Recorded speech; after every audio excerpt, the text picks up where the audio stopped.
सुमित्रा दो बेटों की माँ थी और उसे अपनी दोनों बेटों से बहुत घमंड था। वो ये सोचती थी कि बेटे घर की शान होती है।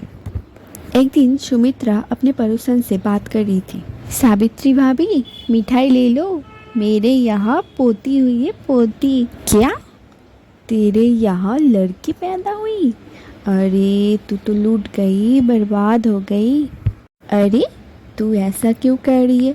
मैं तो बहुत खुश हूँ। हाँ हाँ, हो जा खुश। जब तेरी इस पोती के पीछे पैसे के ऊपर पैसा खर्चा करना पड़ेगा ना, तब तेरी से सब खुशी गम में बदल जाएगी। पहले तो लड़की को पढ़ा लिखाओ, फिर उसकी शादी का खर्चा। आजकल तो शादी के लिए कितना खर्चा होती है, 1 लाख 2 लाख तो पैसा पानी की तरह बह ही जाता है। अरे लड़की मतलब उसके पीछे पैसा खर्चा करना ही होता है। और वहाँ से सुमित्रा देवी अपनी भाषण देके चली जाती है। तो दोस्तों, आप तो इस कहानी की सुमित्रा देवी की पत्र अच्छी तरह से समझ ही गए होंगे। कुछ साल बाद सुमित्रा के घर में बड़ा लड़के का लड़की पैदा होती है। ये सुन के तो सुमित्रा देवी रो ही पड़ती है। हे भगवान, मैं तो बर्बादी हो गई। तुझे इतना मीठा चला के मेरा क्या फ़ायदा हुआ? मैं तो मंदिर में रोज़ ही आती थी ना, तेरे को तो रोज़ ही बोलती थी मुझे एक पोता दे दे, मुझे एक पोता दे दे, तो क्यों मेरे को एक पोती दे दी? हे भगवान, मैं तो लूट गई। सुमित्रा की ये बात सुन के सुमित्रा की बड़ा बहू कहती है कि क्या माँ जी, आप भी पोते के लिए रो रही हो? घर में लक्ष्मी आई है, लक्ष्मी। अरे तू चुप कर। तुझे 9 महीना फल फ्रूट काजू बादाम खिलाने का क्या मतलब रहा? मेरा तो सब पैसा बर्बाद हो गया। और ये बात सुन के सुमित्रा की बड़ा बेटा कहती है, क्या माँ, आप भी कहने के लिए सिर्फ 2023 में रहते हो, लेकिन आपका सोच तो बहुत साल पुराने का है। तो बहुत ही खुश हूँ, मेरे घर में लक्ष्मी के रूप में बेटी आई है, बेटी।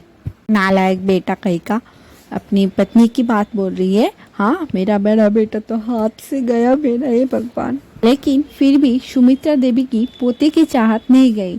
इसी में सुमित्रा देवी अपनी छोटी बेटी की शादी जल्दी से करा दी, एक पोते की चाहत में। और फिर क्या, वो दिन आ ही जाती है।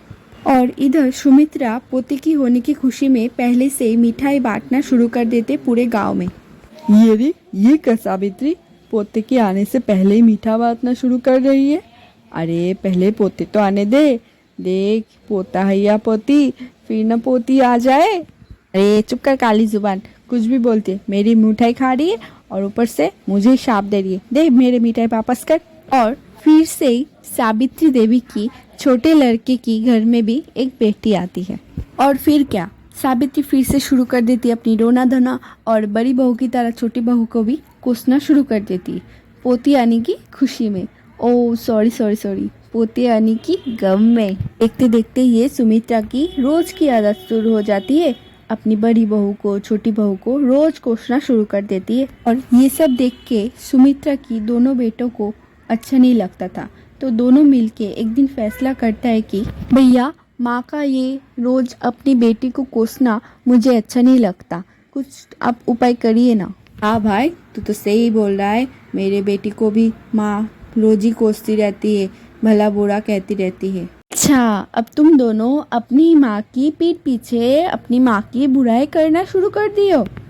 नहीं माँ, हम दोनों चाहते हैं कि घर में शांति बजाय रहे, और हम दोनों कोई नहीं चाहता कि अपनी बेटियाँ आपकी ताने सुन सुनकर बड़ी हो। इसलिए हम दोनों फैसला किया है कि हम दोनों अलग अलग रहेंगे। हाँ माँ, भैया की इस बात से मैं भी सहमत हूँ। आप जब इस घर में अकेली रहोगी तभी आपको अपनों की कीमत समझ में आएगा। और सुमित्रा अपने दोनों बेटों की मुंह से इतनी कठोर शब्द सुनकर सुमित्रा देवी तभी रो पड़ती है। क्या तुम दोनों अभी मुझे इस घर में अकेले रखकर चले जाओगे? हाँ माँ, अब पानी सर के ऊपर जा चुका है, और नहीं, बस बहुत हुआ। हम दोनों अब इस घर में एक पल भी नहीं रुकेंगे। तभी अपने सास की आंसू देखकर बड़ी बहू और छोटी बहू कहती है कि इसे जाना है वो जाए, मैं माँ जी को छोड़कर कहीं नहीं जाने वाली। अरे प्रिया, तुम ये क्या कर रही हो? हाँ भाभी, आप ये क्या कर रही है? आप भी क्या चाहती हो क्या माँ हमेशा अपनी बेटियों को ताना देती रहे? वही जो तुम सुन रही हो। सासू माँ को छोड़कर हमें और दीदी कहीं नहीं जाने वाले। सासू माँ माँ समान होती है और माँ की सेवा करनी चाहिए। बेटे अपने फर्ज भूल सकते हैं लेकिन बेटियाँ नहीं। आप दोनों शौक से जाइए जहाँ जाना है, लेकिन हम दोनों माँ को छोड़कर कहीं नहीं जाने वाले। माँ जी, आप बिल्कुल चिंता मत कीजिए, हम दोनों आपको छोड़कर कहीं नहीं जाने वाले। और बस फिर क्या था, सुमित्रा देवी के ऊपर जो बेटों की नाम का काले बादल छाए हुए थे वो अपनी बेटी समान बहू को देखकर हट गया।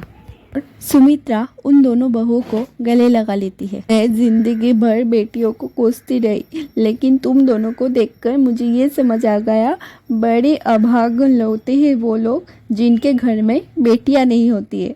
तो दोस्तों, आज की इस वीडियो को एक बेटी के लिए लाइक कर दीजिए और फिर मिलती नेक्स्ट वीडियो में। तब तक आप खुश रहिए। दुग्गा दुग्गा।